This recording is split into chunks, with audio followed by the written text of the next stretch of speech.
Malapit na ang buwan ng Mayo, ang buwan na pinaka-inaabangan ng mga Noranians dahil birthday month ito ng superstar at narito ang ilang mga magiging kaganapan.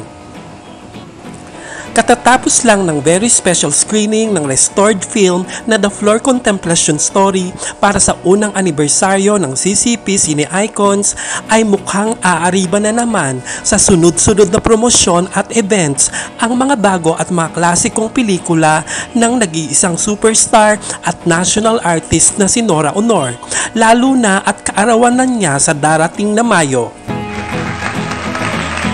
Unahin na natin ang horror movie ni Ate Guy na Mananambal. Nakatakda itong magkaroon ng world premiere sa Nagoya, Japan para sa Jinseiyo Arigato International Film Festival sa buwan ng Mayo. At sa susunod na linggo ay ipapalabas na ang official trailer ng Mananambal sa social media ng producer nito na BC Entertainment.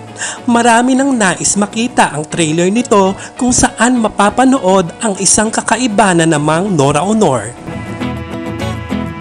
And speaking of CCP Cine Icons, ang pinaka-birthday tribute nila para kay Nora Aunor ay ang screening ng kanyang critically acclaimed at award-winning classic film na 3 Taong Walang Diyos. Ipapalabas ito sa Cine Adarna sa UP Diliman at inaasahan na sana ay makadalo rito ang superstar.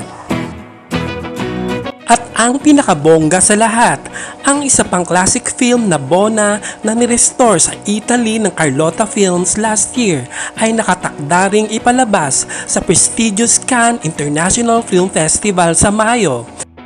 Matatandaan na noong isang taon ay ipinakita ang ilang porsyentong restored na bahagi ng nasabing pelikula sa classic section ng Cannes.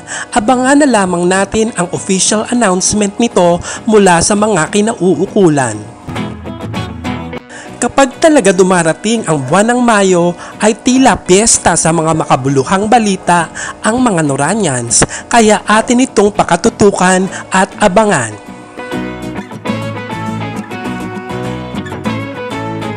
Maraming salamat sa panonood at hanggang sa muli.